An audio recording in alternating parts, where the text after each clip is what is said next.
Good morning and welcome to Get Real America. And I'm Bill Edwards. I'm Brittany Brown. Glad to have you aboard as we crank up another week, and it is Bulldog Day in Georgia. Yeah, Hunker Down Day. Hunker Down Day. According to our governor here, and that means that everyone should be wearing red and black. I didn't get the memo until this morning, so hopefully before you walk out the door, you are putting on your red and black for the Bulldogs. As they take on TCU in the national championship game out in Los Angeles. A couple of great stories today concerning that ball game. One of them from our television, from the CBS affiliate here, WTOC, about a Beaufort teenager who, paralyzed from the waist down, is getting this unforgettable trip to Los Angeles for the game of the national championship. Anderson Jones is his name. He has a lifelong passion for sports, and but he had his dreams quickly came to a halt watching the sunset with his friends. 6 months ago in June, he fell off a roof and had a severe brain injury, a severe spinal cord injury that left him paralyzed from the waist down. But he is getting a trip to see the national championship game tonight. And then above the fold in the Savannah Morning News today, in the Savannah paper, Kyle Pike, 8 years old, from Kathleen, Georgia, about 30 minutes south of Macon. He and his mother were invited to the national championship game by Team Impact, a multi-year program that signs children facing serious illness and disabilities onto college athletic teams from across the country. And he and his mom and grandfather out there in LA to watch the game. He is what's called in remission right now, but he was diagnosed with leukemia at 3.5 years old. Brittany, and so he's getting a trip courtesy of a couple of Georgia players who heard about his plight and invited him out to the game. So a couple of exciting things there. And then there were the Buffalo Bills yesterday. Yes, there were. And, Hamlin, he's awake, he's speaking to people. They honored him yesterday at a game, which, I also think it's been really good for our country, Bill. You see at all of these games, they are, before the games, they've been praying for him. Just a lot more of us coming together than I've seen in a really long time. And although it was a tragedy what happened to him, I think that it was something that has really brought people together. And he said that he has felt the outpouring of love from everyone. So I think that, it's been somewhat healing for our country. Mm-hmm. Yeah, and refreshing to see them take a knee for something besides protesting. Yes, so, yeah, very true. For praying for a change. And wow, what a scene it was yesterday in Buffalo as we take a look. This was really something as we see everybody out there, cheering for the teammate, and him watching from his hospital room along with his mom and others. And what an opening! Well, this Bills team as carrying the flag, Josh Allen. Who else is about to take this field? You want thousands of people to tell you they love you. You're about to see it, and we want you to feel like you're right here inside this stadium with us.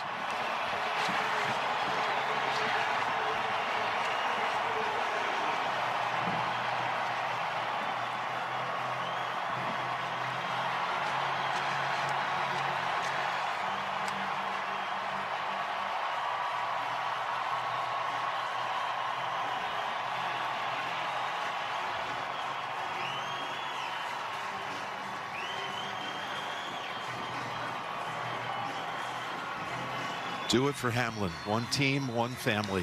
The Bills meet at midfield.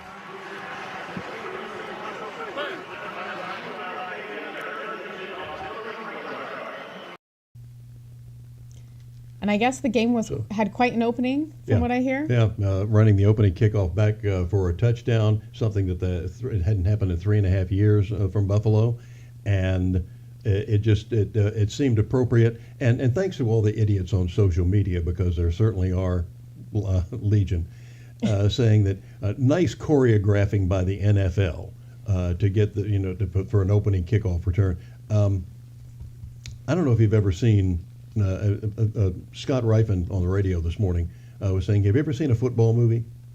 You ever seen how phony some of those plays look when they've got at least 25 to 50 takes to do it, and to get it choreographed to make it look real, and it usually never does.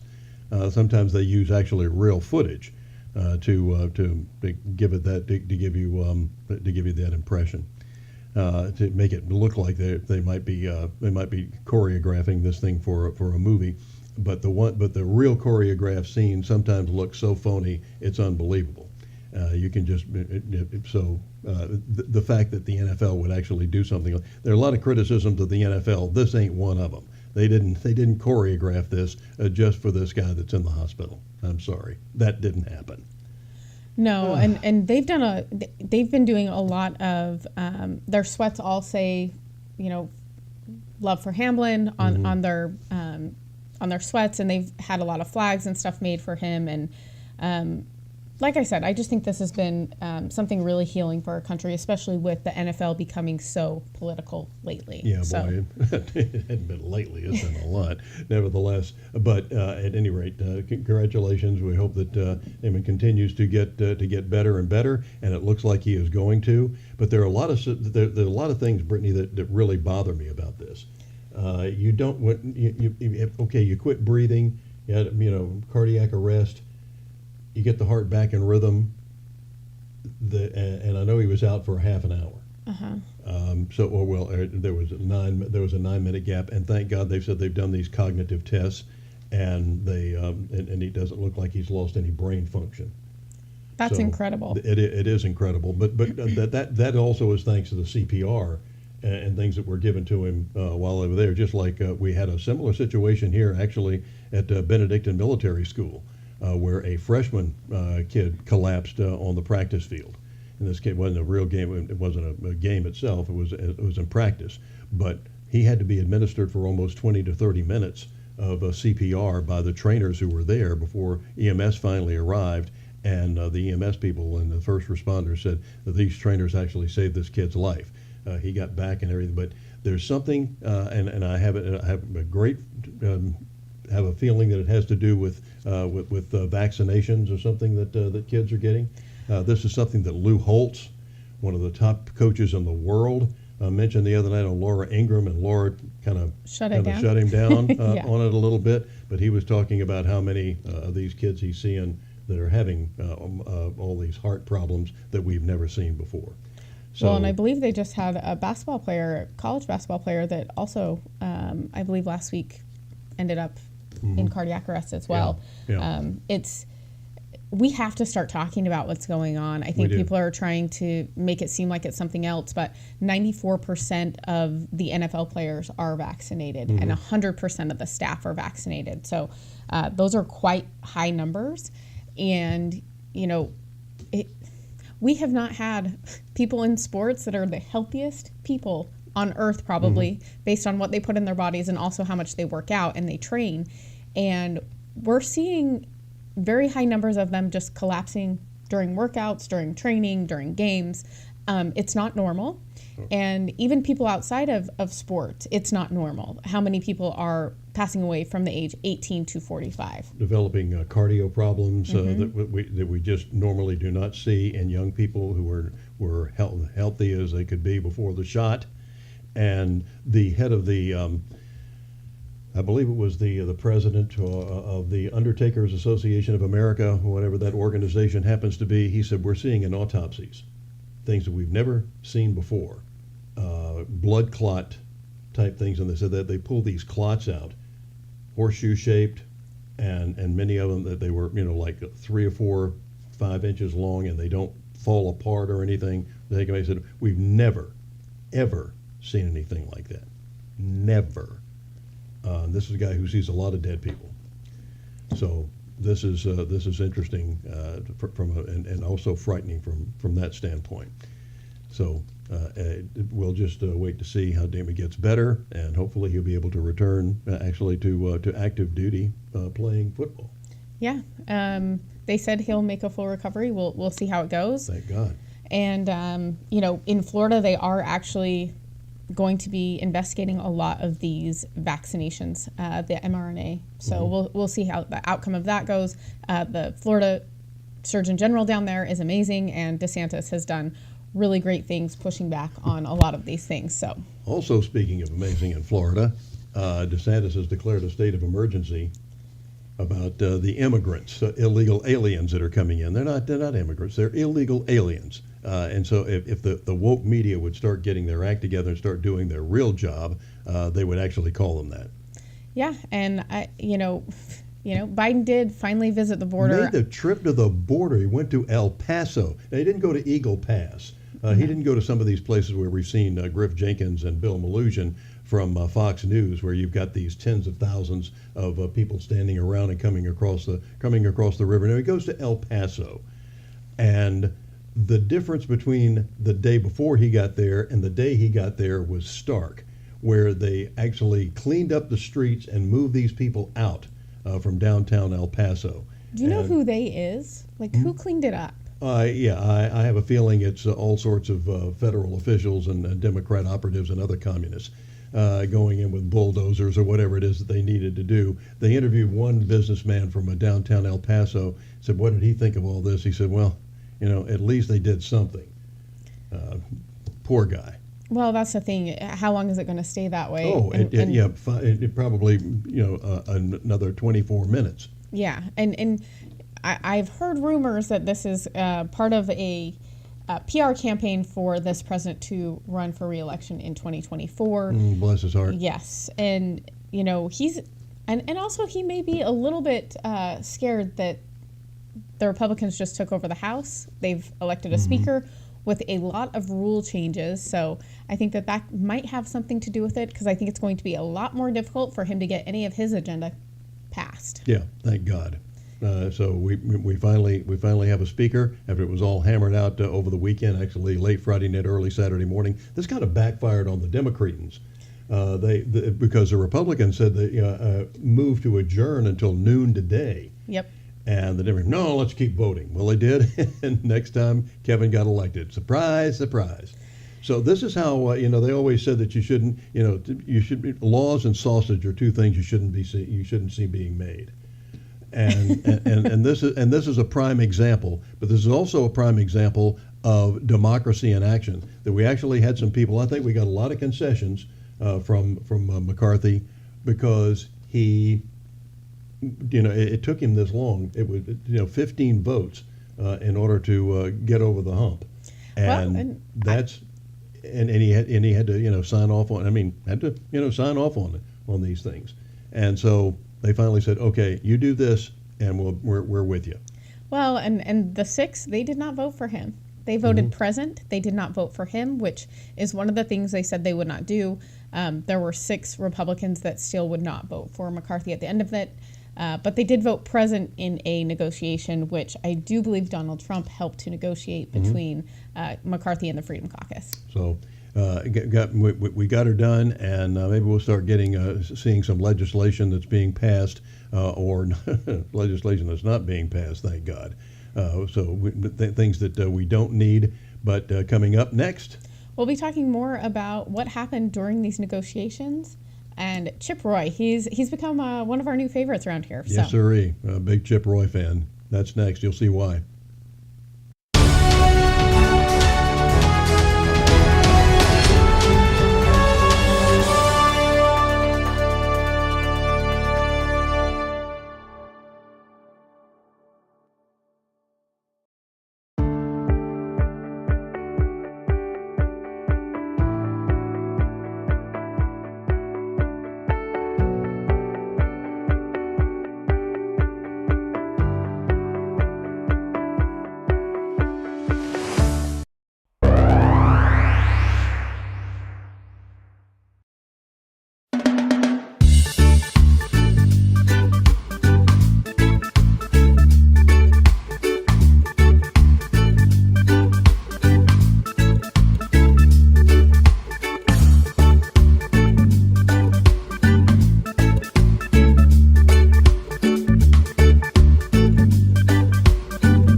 Donating to a pet's medical care can keep families together. Pets and people belong together. Learn more at petsandpeopletogether.org.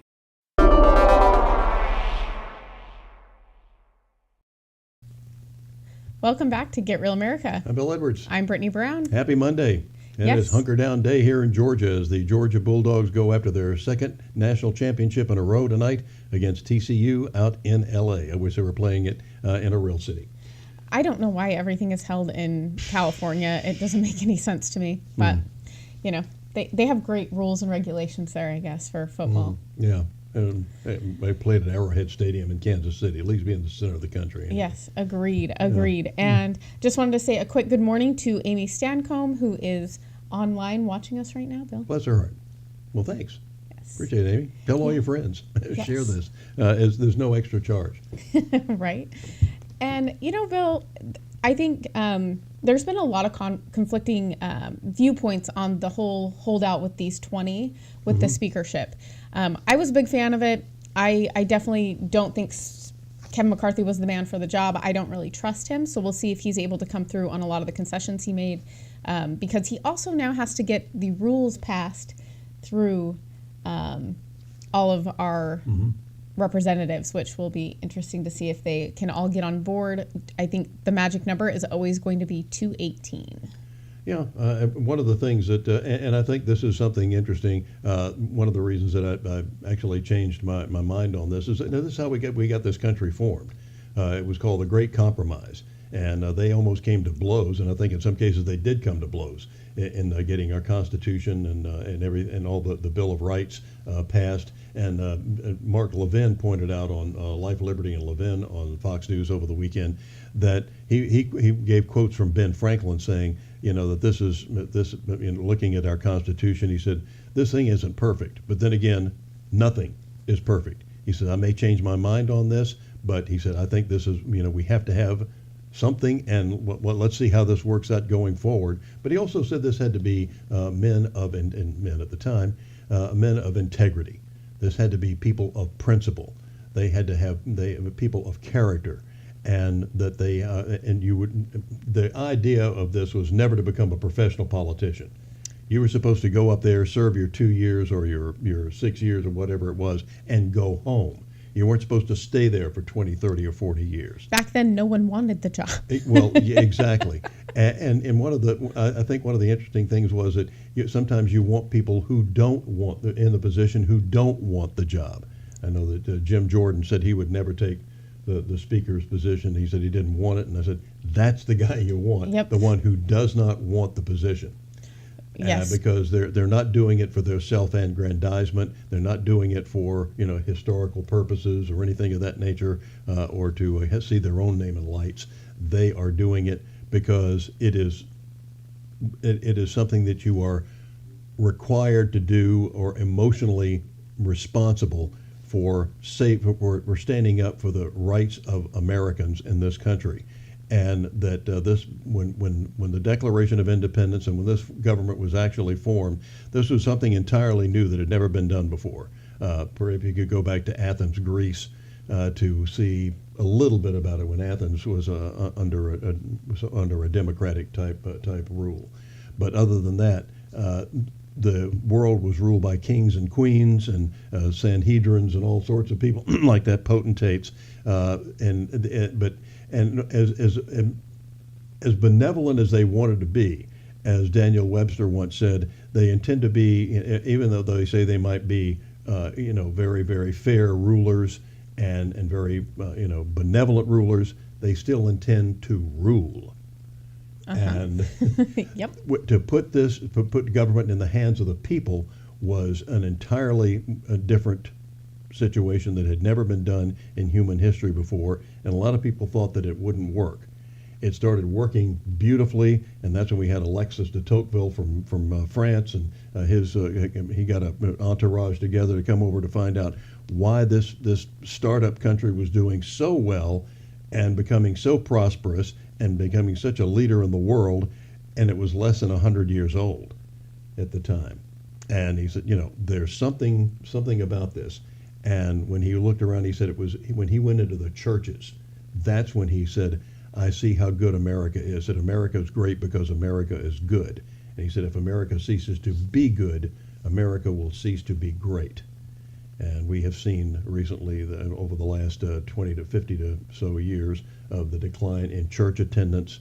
The latest survey saying how much fewer people believe in God, and I attribute that a great deal to the public school system, among other things, and also the media that's gone along with it. When you take God out of the classroom, as somebody said, when we had the first school shooting and takeover by Columbine in Colorado, they said one of the parents outside was saying, "Oh, how could God let something like this happen?" And I think there was a minister out there at the time. He said, "Well, God wasn't here because you kicked him out 30 years ago." And to get back to, so you can't even mention God in the classroom anymore, and that is a travesty. When I was coming along, and I know it's been a while, but we said the Pledge of Allegiance in homeroom every morning, and there was a Bible reading. So we always did the pledge, but never a Bible read reading. From the Bible, and there was a Bible reading, Pledge of Allegiance, and you stood in reverence. We even I remember some of the younger grades, we sang, God Bless America in the morning, or Oh Columbia, the gem of the ocean, all sorts of great patriotic songs and patriotism. And it was called, when Christmas came along, it was called Christmas Holidays. It wasn't called a holiday break. It wasn't called a winter break. It actually said on the calendar, Christmas Holidays. Yeah. We didn't worry about offending so many people in those days. Well, I also think it's interesting when you watch these guys being sworn in, it's under God. Mm-hmm. When you look at our currency, it says, "In God we trust." Look at every constitution of every single state in America, the first or second sentence has the reference to being under God. Yeah, so I think it's interesting that, what we're seeing and the fact that people are so against God being in the classroom, but yet it is in our government. Mm-hmm. I mean, sometimes the logic here doesn't make a whole lot of sense, but that's what we deal with on the day-to-day basis, isn't it? Who did they, it's interesting, who did we turn to after 9/11? Churches were full for about 3 or 4 weeks, 6 weeks after 9/11. That wore off, unfortunately. But what happened on that football field 1 week ago today? Who have people turned to?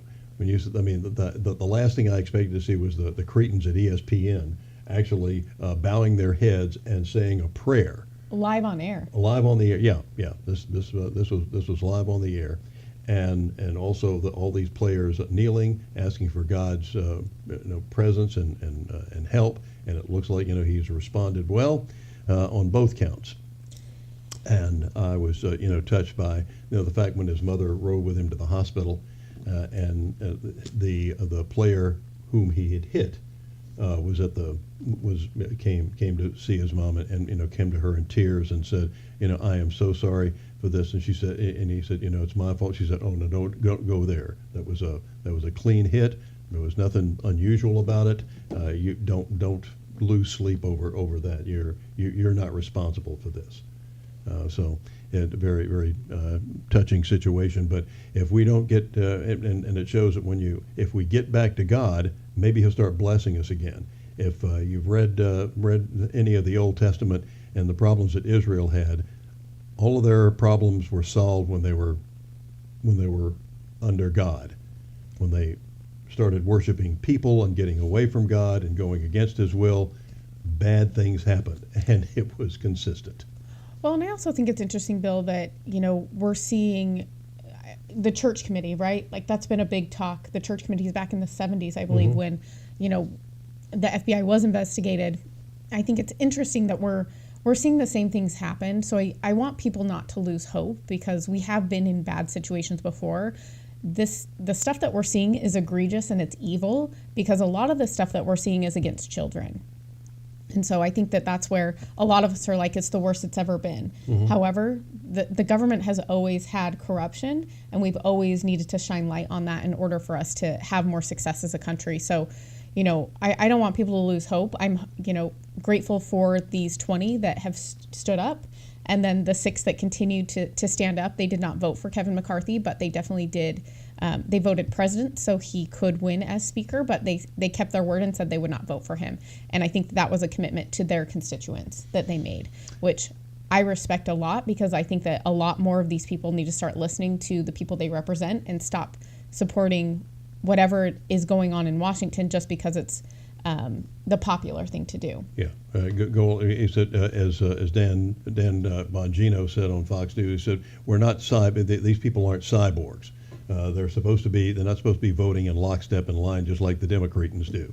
Yep. And one of our new best friends and people that we admire is Congressman Chip Roy of Texas, and he had a lot to say about this. And we're a fan. Here's that clip now. Mm-hmm.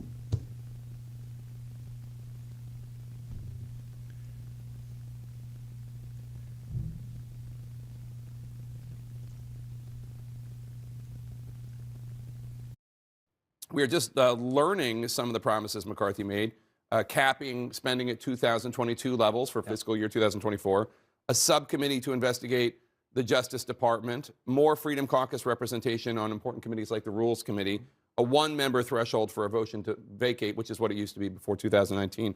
What other commitments did McCarthy make that you can tell us about? Well, first of all, let's remember that a little temporary conflict is necessary in this town in order to stop this town from rolling over the American people. I don't think anybody on either side of the aisle could say with a straight face that they think that Washington is doing good work for the American people on a regular basis and isn't broken. We have to work to fix this place. And look, some of the tensions you saw on display when we saw some of the the interactions there between Mike Rogers and Matt Gaetz. Some of that is, we need a little of that. We need a little of this sort of breaking the glass in order to get us to the table, in order to fight for the American people and to change the way this place is dysfunctional. So this all started going back last summer. We wanted rules to open this place up. We wanted more transparency. We wanted more openness, more ability to add amendments to the floor. So, for example, you ask, what else did we get? We got amendments to be able to, we got the ability to offer amendments on the floor of the House during appropriations that will open it up again. We haven't done that. So since I've been in Congress, I've not been able to offer an amendment on the floor. Mm-hmm. There hasn't been an amendment offered in open debate since May of 2016. Is it a free-for-all, like anyone can offer an amendment? Absolutely, within appropriations. We will also be striving for more open rules. We put more conservatives, some Freedom Caucus members, and we're still working through who those will be on the Rules Committee, the powerful Rules Committee, which is the funnel by which legislation gets to the floor of the House. But importantly, we were trying to stand up for rank and file members, because too often, and we saw this in December, too often bills are cooked up with a handful of people. They're brought through to the Rules Committee, jammed through, put on the floor, and you have to vote yes or no. The American people are tired of that. We need to be able to see some of the stuff we got to see this week. You and I were talking ahead of time. Cameras, because C-SPAN control the cameras. Are you in favor of that? Because I love these C-SPAN cameras. I think drawing the American people into the conversations, the debate on the floor. I mean, if you're going to have cameras there, well, let's look at the action. Let's see. So you're in favor of transparency. C-SPAN gets to control it. Well, let me go look into the ins and outs of all of that. But I think it is what the American people were able to see unfold on the floor was a good thing for our democracy and our republic, right? It was a good thing for people to be able to see the inner workings. And this isn't just a shirts and skins, red and blue, two-team thing. This is history, because this hasn't happened in the last 100 years. But understand why that's so. Two-party entrenchment has made it to where we don't have a good back and forth to sit at the table and try to accomplish this. So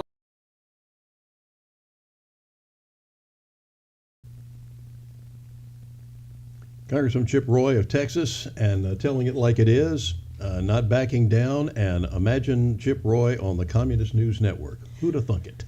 Oh, I didn't think I think Marjorie Taylor Greene also showed up on some of these networks as well. Did she really? Yeah, they would never have her on before. No.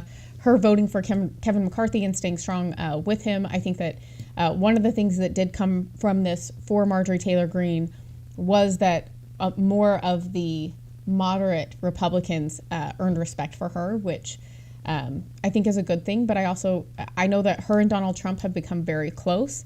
Donald Trump did back Kevin McCarthy from the beginning, and I know that she helped a lot with the negotiations, and there's a photo of her with her cell phone, and it says DT on it. So her and Donald Trump were on the phone during some of these negotiations. So very interesting outcome. I'm excited to see what happens. I think they convene today, and we'll see what that looks like. But I will say, one of the most cringeworthy things that I saw after he was elected speaker was the speech from Hakeem Jeffries, who I wasn't aware of who he was until he was elected minority leader of the House. Oh, please. And he is a communist. Wow. Yes. Left-wing loon. Yes, but saying all the right things, except for he chose a lot of verbiage that I definitely didn't agree with. Let's once we get back from the break, let's take a look at Hakeem Jeffries and see whether or not you think he's a Democrat. Yes. Coming up next. It's amazing.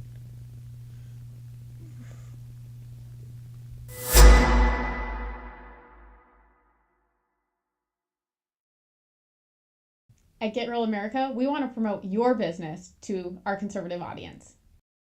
I don't think it's an accident that I ended up writing music for a living, because I think I lived in a house where I saw how deeply it affected everyone in the house. And just how much everyone defined themselves by the music they listened to. Music as a framework, I think, gave my parents my identity from a young age. You can like any music that you want if it makes you feel happy. And now when I hear certain songs, I think of them, and I think of them in their happiest state, and it makes me happy. If they seem like they're having trouble talking about something, I try to tell them about a time when I felt something similar. Whatever the issue was, we would tell them the pros and cons and how important it was, and that they had come to us because we could always help them.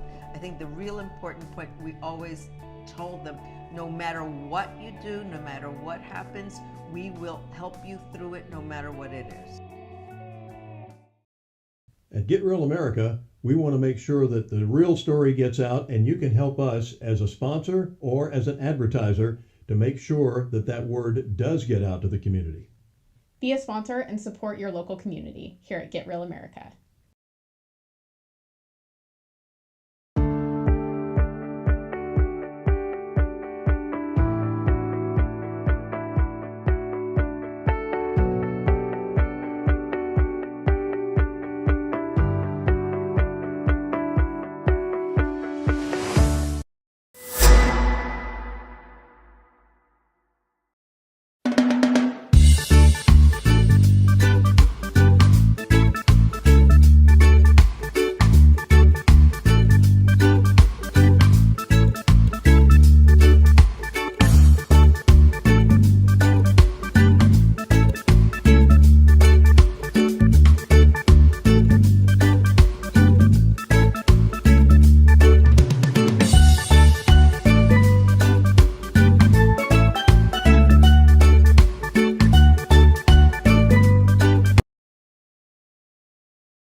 Gracias. Thank you. What's wrong, mijo? Donating to a pet's medical care can keep families together. Pets and people belong together. Learn more at petsandpeopletogether.org.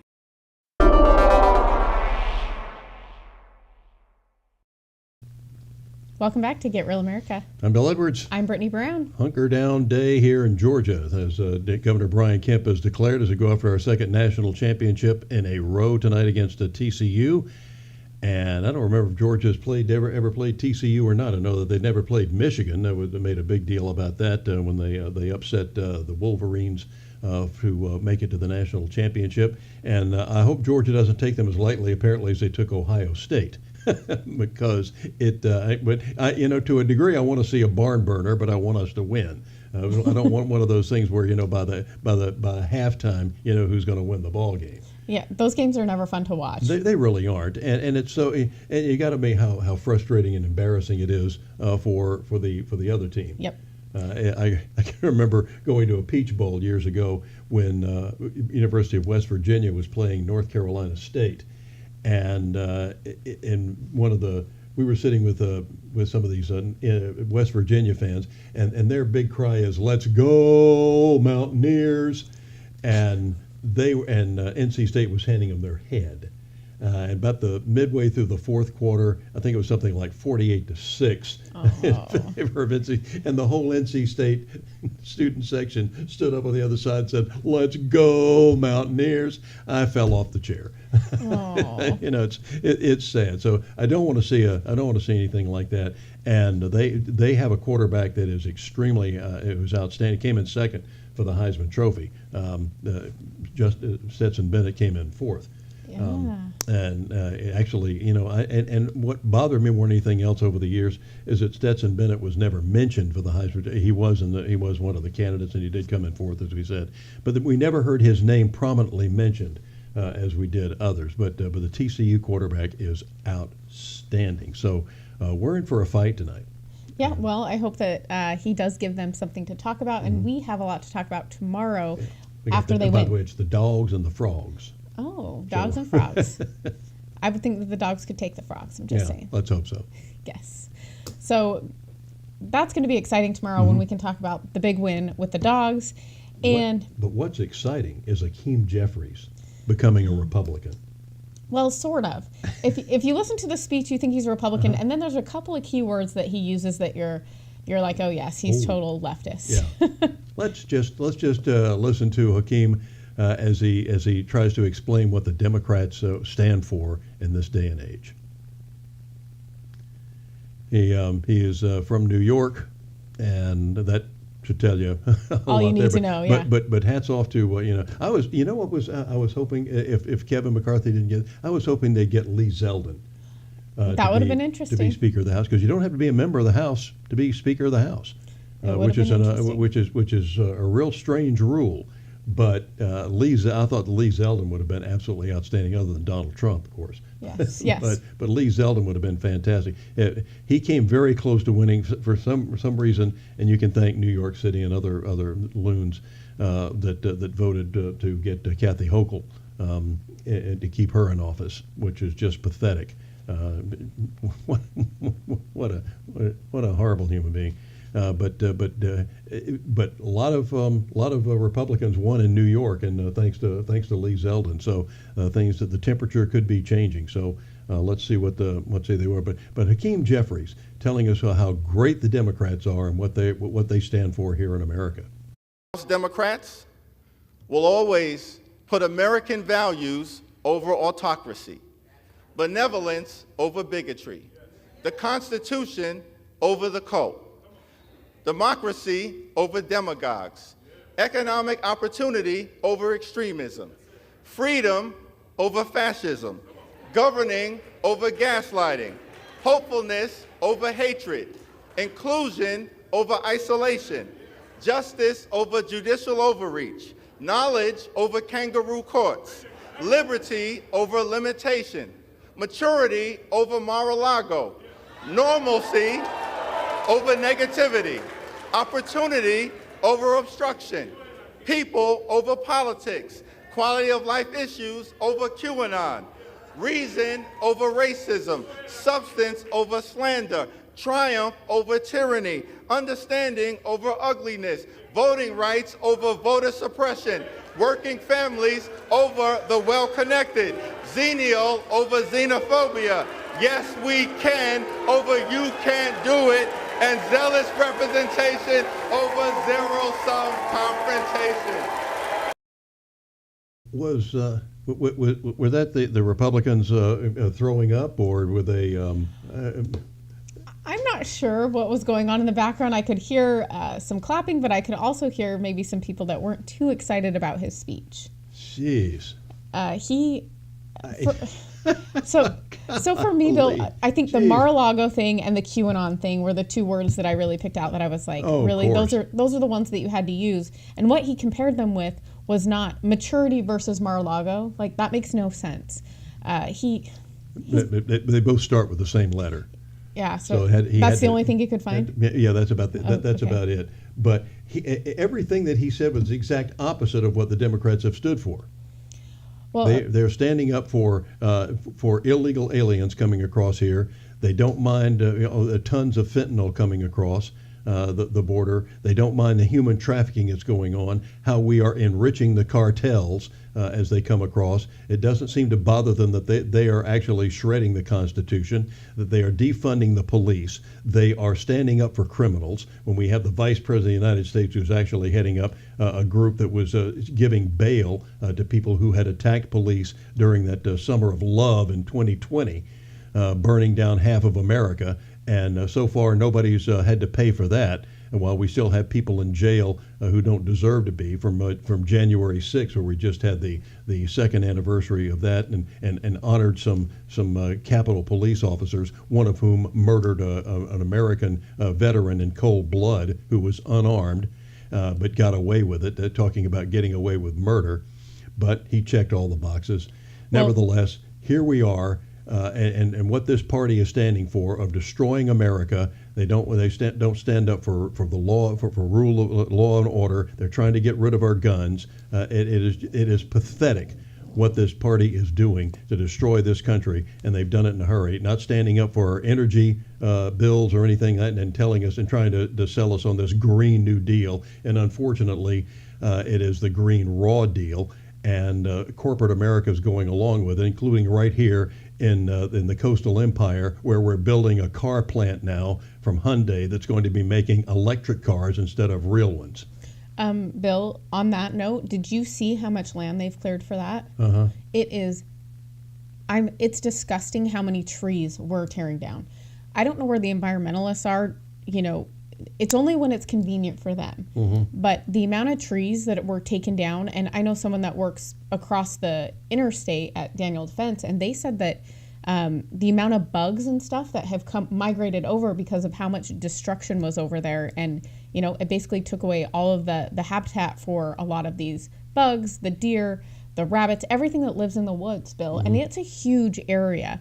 And I saw a lot of clearing on 516 this weekend. I drove past there. Mm-hmm. The huge warehouses they're putting over there. I mean, we're allowing them to basically destroy a lot of things in Chatham County that I think a lot of us valued or we moved here for.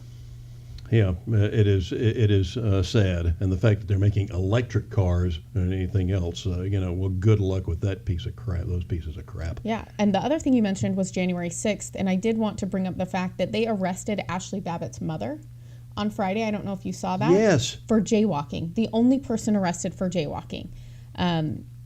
She was out there. Ashley Babbitt was the Air Force veteran who served us well in Afghanistan. And did you ever see Ashley Babbitt? She was not.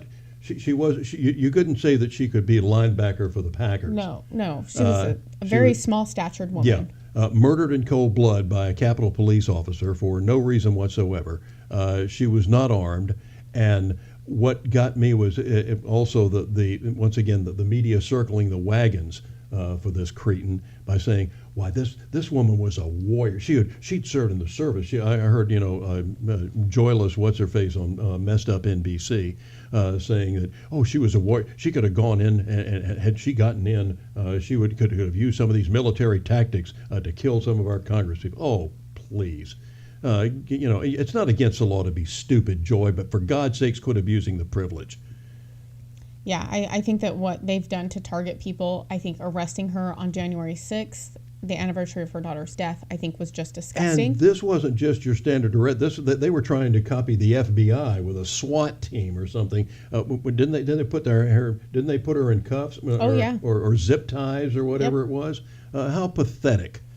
She's there protesting the fact that her daughter was murdered by a Capitol police officer while the commander-in-chief was over there honoring the Capitol Police and giving out medals. And then he goes to the border and actually has the unmitigated gall to compare the people coming from Latin America and pouring across our border illegally, has the unmitigated gall to compare this to the Holocaust. Well, and what's going on at the border, I do know the federales and the cartels right now are in a huge battle because they had arrested someone from one of the cartels, and I think El Chapo's kid. Yes, you're correct. Yeah. And it's caused a lot of, I've seen a lot of video footage of them shooting from the helicopters and them going after them, a lot of damaged vehicles. But this is caused by Joe Biden. This administration has allowed these people to run the border on both sides, not just in Mexico. They run the border on our side too. And, you know, I think that was why it was very important for Katie Hobbs to get in as well. So, you know, the border stuff, I'm looking forward to see what Joe Biden has to say about it. I don't think that he's going to do much, but we'll see what the House is able to accomplish. I don't think it will be a lot, just because we don't have a lot of power in the Senate. So we'll see what happens. But, you know, after the break, we will talk about someone who is making a difference in Florida. Yeah. Can you guess who that is? We'll tell you next.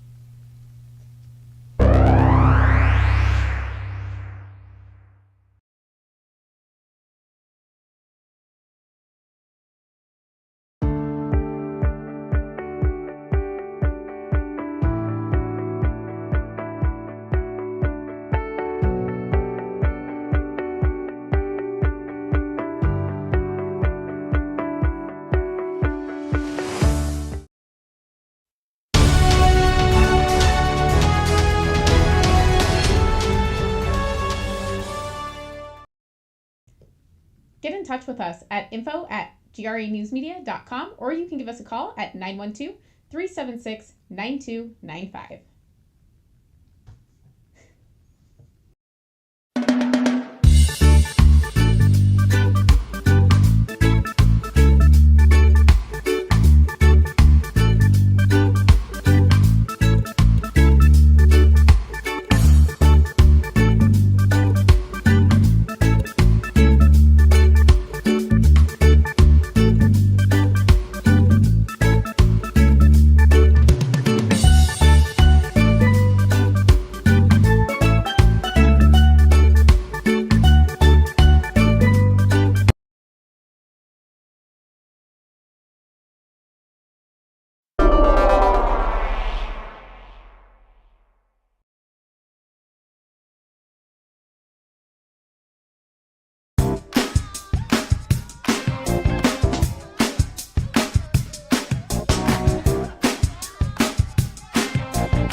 Good morning and welcome back to Get Real America. I'm Bill Edwards. I'm Brittany Brown. Happy Monday, hunker down day here in Georgia as Georgia goes after their second consecutive national championship against TCU tonight out in LA.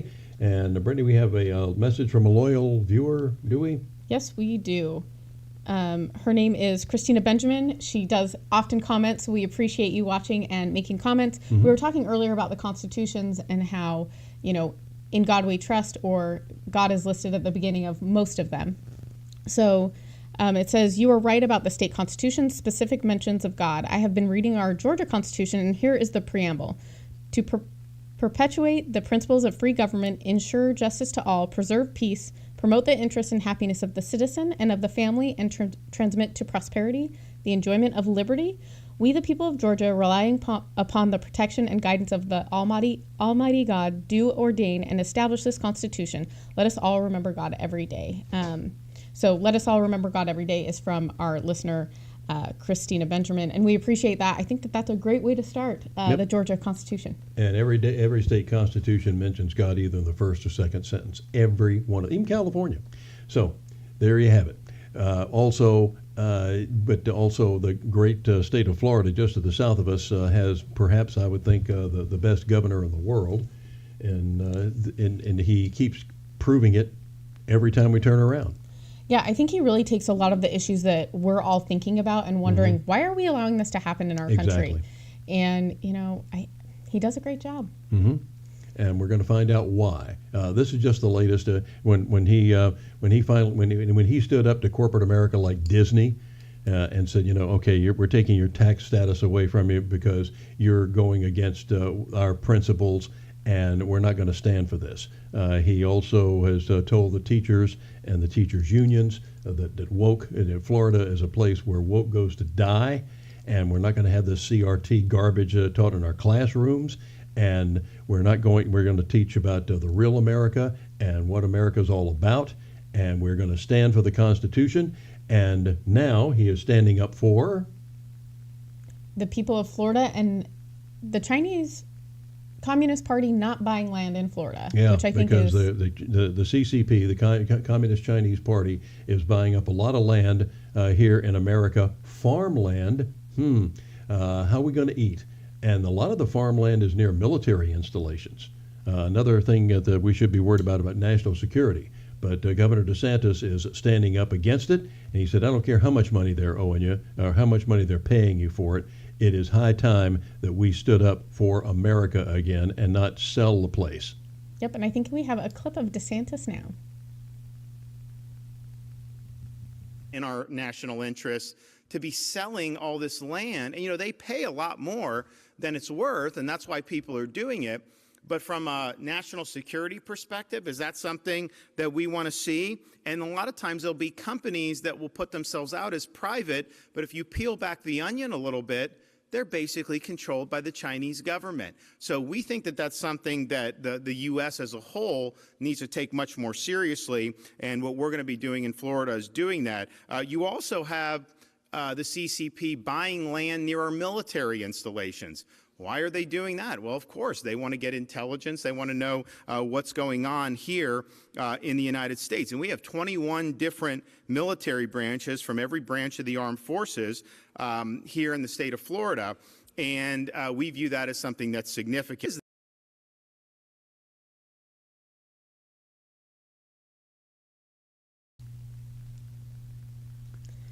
This is disturbing on so many levels. It's hard to even know where to begin. That you would sell property to the Communist Chinese Party, that you would sell farmland to the Communist Chinese Party, that you would sell farmland near military installations to the CCP. It just goes beyond the pale, and I don't care how much money they're offering. It is not something that this land should not be for sale. It should be actually illegal to do this. I 100% agree, because also then you have American citizens that can't afford land here. They can't buy houses here. I think that we should not be competing with foreign people or governments for this land. And I don't know why our government hasn't done anything about it yet. I'm happy to see that Ron DeSantis is, but we also have 49 other states that are targets of this. So I think it's something that should be done at the federal level. But if we have to do it state by state, I guess that's what we have to do. But I think it's really important that we don't allow these people to buy our land. So many people asleep at the switch, not doing their jobs in Washington and looking out for their own if they're looking out for their own interest, then maybe they ought to look out for their own interest. And their own interest would also be to keep this country, if they want to keep their seats. I know they're more secure. I know that a lot of politicians, as I think G.K. Chesterton was the one who said it. He said, timid and interested politicians are a lot more concerned about the security of their seat than they are about the security of their country. And this is the statement that was made 150 years ago. And it holds true today. You're going to sell land to a foreign body, land that is that can be used to grow, corn, soybeans, peanuts, cotton, whatever it is. I don't know about you, but I got in this bad habit of eating when I was a child, and I haven't been able to break that habit. We have to eat, okay? That's one of the things that keeps us going. What happens when the government or whoever controls the food supply? I remember talking to when a Russian basketball team, a high school basketball team, came here some years ago when I was doing television sports in my misspent youth, and I talked to the Russian coach. And the kids were here in Savannah. They had played an exhibition game against Windsor Forest High School. And I was talking to the coach, and the kids were taking a tour. First time I think any of the kids had been to America. I don't know about the coach, but first time any of the kids had been to America. And they couldn't believe the prosperity. They couldn't believe, they were like, they see all these cars. Said, who owns these cars? Said, well, individual people own these cars. They went to the grocery store, blew their mind. A supermarket just absolutely blew their mind about all this food that was available, how easy it was to get it, how cheap it was, at least at the time. Yeah. But he said, and coffee. They went to the coffee aisle. He said, well, we have coffee in Russia, but we have one coffee. We don't have 85 coffees. They were just blown away by all this, and it's because of our prosperity. It's because of the American free enterprise system. It's because we had cheap food, cheap energy. Those are two of the keys to a good distribution supply. Logistics has been something, and we're going to talk to some people about this in the coming days, about logistics and how you can go out. To me, I guess you don't think about it, but you're driving across America. You could be out in the middle of no damn where. There's nothing, and there's a little convenience store or something, and you walk in, and they got they got all this food. There's milk, there's coffee, there's tea, there's all sorts of soft drinks, there's sandwiches, there's salads, and to look around and said, you look 100 miles in either direction, and there's nothing. Where did this come from? It came from a great distribution system. And you go just about anywhere. You can go into any restaurant. Restaurants here in town. I was always amazed at all these hundreds of restaurants that we have, and everybody's got food.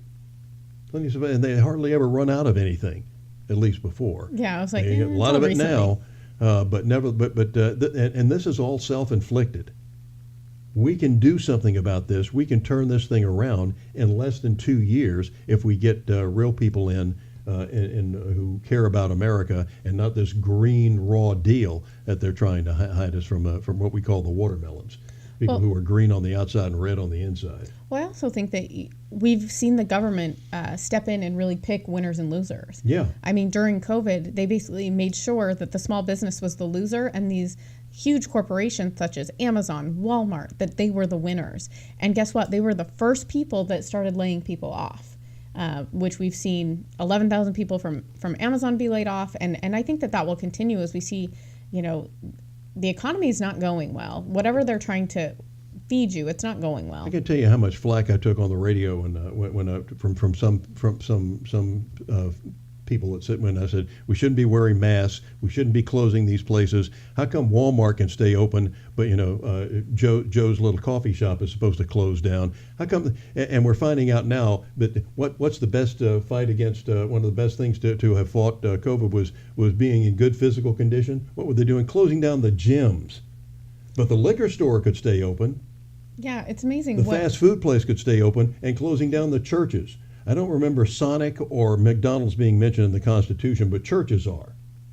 Well, and like I said, they picked winners and losers, and I don't understand how, number one, us as the American people allowed it to happen. Mm-hmm. So I will say that. And we've got to get to a point where we support small business and quit supporting a lot of these other businesses that would rather us all be eating crickets and, following the sheep, following the herd into whatever abyss they're going to put us in. But, I hope that this new Congress, I hope that they do something. Yeah, you can see it in the headline. I believe there was a article in Time magazine that said, we should be eating bugs. So. I'll take a steak all day, every day. I'm not going to be okay with eating bugs ever. Yeah, I can just remember I think the second Indiana Jones. There's a new Indiana Jones flick that's out. The second one was just absolutely awful. But one of my favorite lines in there was when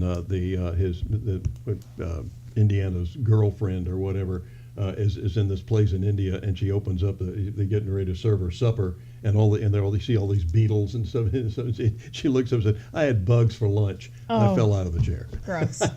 Gross.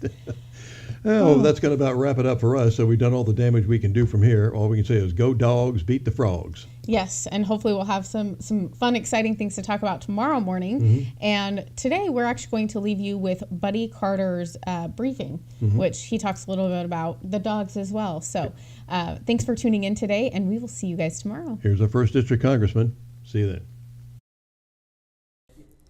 Welcome to this week's edition of Buddy's Briefings. We're coming to you this week from Washington, D.C., where I've spent a lot of time up here this week, as you well know. Specifically, we're coming to you from the Budget Committee meeting room. Budget Committee is an extremely important committee that I serve on, and as I think a lot of you know, I'm running for chairman of the Budget Committee next session. It's extremely important. Well, a couple of good things that are happening in the new year. Number one, we've got a Republican majority in the House of Representatives. Now we're going to be able to address some of the issues that are so very important to our country, such as inflation at a 40-year high, such as our southern border, which is just a disaster right now with people coming across that border, illegal immigrants, as well as the drugs that are coming across that border, infesting our communities. There's enough fentanyl in this country right now to kill every American 10 times over. We had over 107,000 overdose deaths last year, much of it due to fentanyl that came across that border. We've got to address that, as well as our educational and crime. All of those things are extremely important, and that's what we're going to be addressing. Now, if you'll excuse me 1 second, the second thing I want to talk about coming up in the new year is our beloved Georgia Bulldogs. That's right, we're headed back to the national championship game. For the second year in a row, the Georgia Bulldogs will be playing for the national championship. We're headed to LA. The SEC champions, the Peach Bowl champions, 14-0 record. But a lot of that has to do with the 1st Congressional District because of the players from the 1st Congressional District. Micah Morris from Camden County, Darius Smith from Appling County, Warren McClendon and Jake Polinsky from Glenn County, and of course, Pierce County's favorite son, Stetson Bennett, the mailman. We're all proud of these players from the 1st Congressional District, and there are some others as well. But this year, we're going to take this championship again. It'll be the second year in a row for the Georgia Bulldogs, and we're excited. Go Dogs! That's it for this week. Thanks for joining me. Have you guys been